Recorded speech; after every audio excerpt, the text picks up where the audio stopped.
President Cyril Ramaphosa now closing the four-day ANC NEC meeting. This is in Boksburg. Let's take you live there now. It's causing to our economy and the disruption that it is causing to our people's daily lives. The NEC agreed that achieving energy security and bringing an end to load shedding remains the #1 priority of our movement and our country. The NEC welcomed the significant steps being taken by government to implement the Energy Action Plan with an immediate focus on improving the performance of our power stations, the provision of emergency generation capacity, and ensuring uninterrupted power supply to strategic installations and infrastructure. The NEC noted that our country is seeing a massive surge of private investment in electricity generation. While these initiatives give us confidence that we will end load shedding, we were consciously aware of the fact that they will take time to show results. The NEC noted that Eskom is undertaking necessary maintenance now to ensure that planned outages can be limited, particularly during winter, when demand is expected to increase. This situation requires us to manage the demand of our electricity as we enter winter. For example, we are aware that Eskom was in the past able to implement a very successful public campaign to reduce electricity demand during the winter of 2010. This campaign was able to save 3,000 megawatts of consumption. One of the ways every South African can contribute to reducing load shedding is taking steps to switch off their geysers during the day and in the evening. This will result in Eskom being able to have added capacity for energy generation. This has worked in the past, and we do believe that in the course of this crisis, it is a measure that we can embark upon.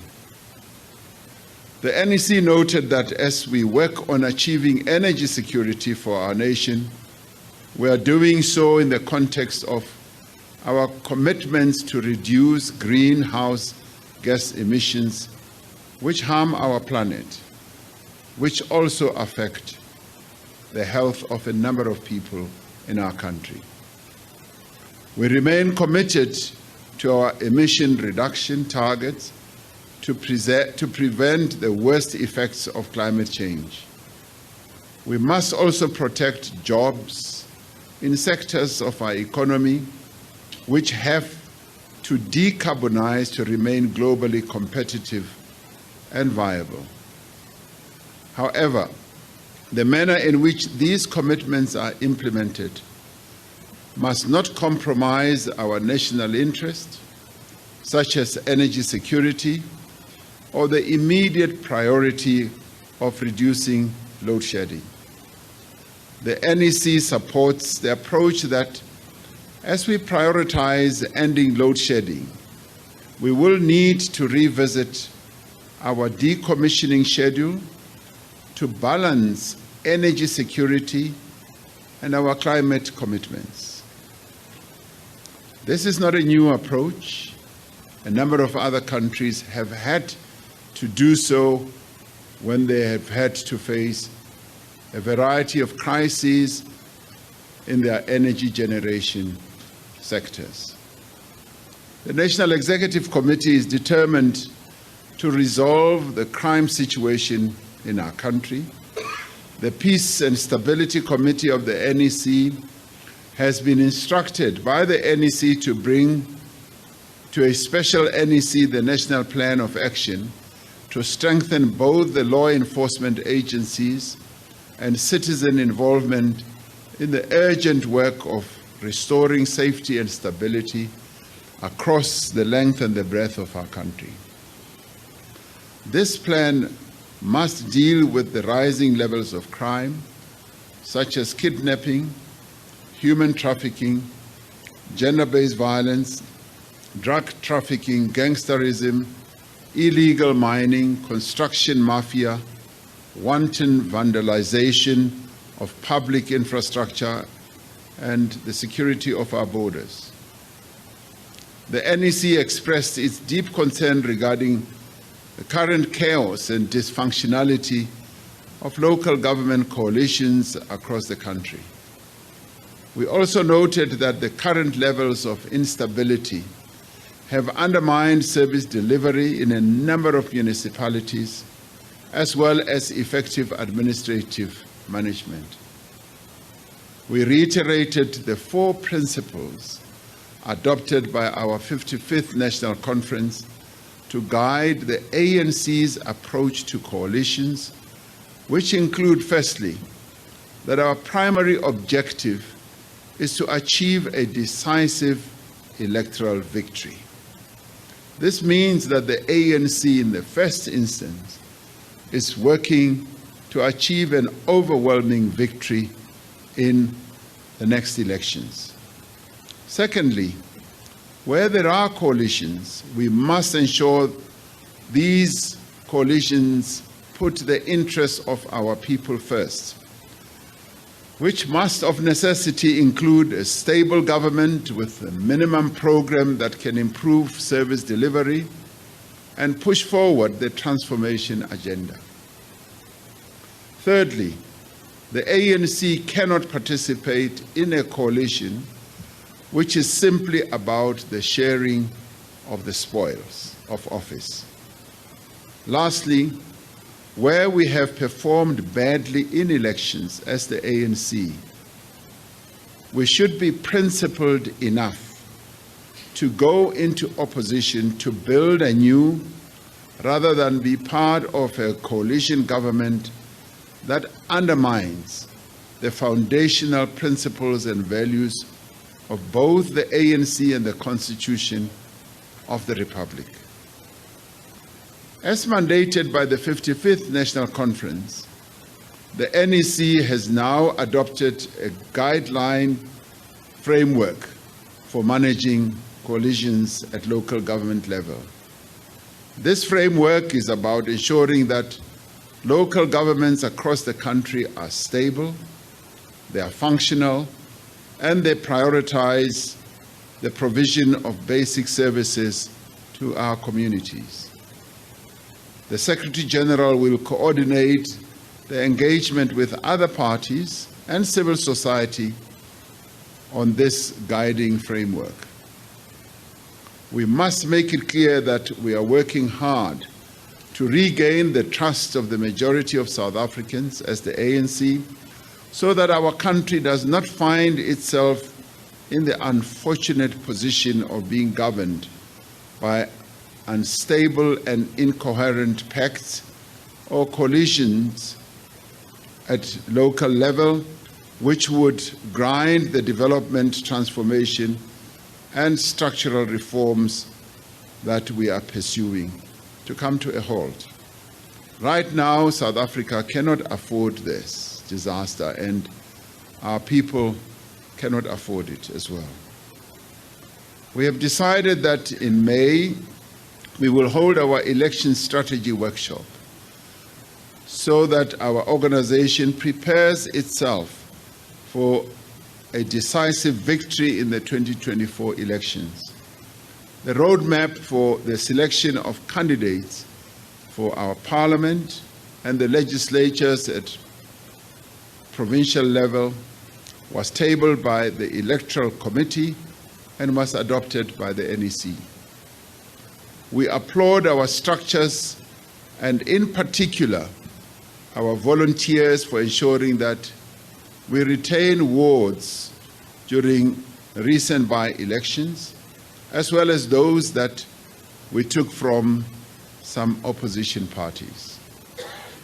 We also acknowledge that In those wards where we have lost, we will need to work even harder in order to win back the confidence of our people in the upcoming elections. The National Executive Committee reflected on the recent special regional general councils that took place in March as part of the report back on conference resolutions. The RGCs enabled the National Executive Committee to assess the presence and the functionality of our structures right across the country. The RGCs also reaffirmed the need for renewal of our organization. Only strong and united structures of the African National Congress at every level of the organization can ensure a decisive electoral victory that we seek. We emerged from the RGCs that were held right across the country, encouraged that the ANC is rebuilding and renewing itself step by step across the country in order to reconnect with communities and lead the transformation process, and also ensure that service delivery does and will take place at the local level. The NEC and the NWC will dedicate most of this year to support this effort. The NWC itself has commenced with visits to provinces to monitor the implementation of the program of action and to ensure that service delivery challenges and organizational problems that may exist are addressed and resolved. In pursuit of anchoring development amongst our communities and fostering grassroots participatory democracy, the NEC has decided that more work needs to be done in supporting non-governmental organizations, non-profit organizations, and civil society groups involved in community initiatives and social justice campaigns.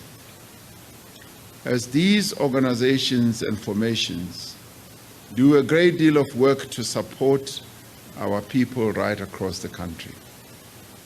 As the National Executive Committee, we continue to engage various progressive organizations and sectoral formations in order to ensure that we work together to achieve the ideals of our freedom and the national democratic revolution.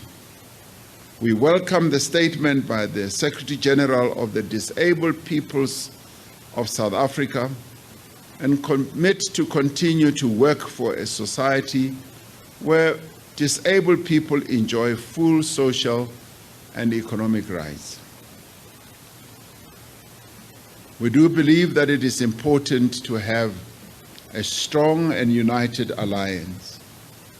The NEC was unanimous in its assessment that without the alliance that has existed for over 9 decades, 90 years, in other words, working together with a broad front of progressive sectoral organizations and movements, the transformation of South Africa and the national democratic struggle will be in grave danger if we do not strengthen the alliance.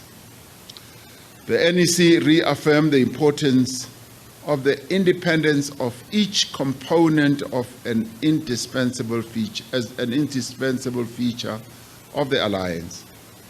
Importantly, the NEC views this independence as a strategic basis for the continued effective mobilization of the different social forces that make up the motive forces of the national democratic revolution, behind a uniting platform of radical socio-economic transformation.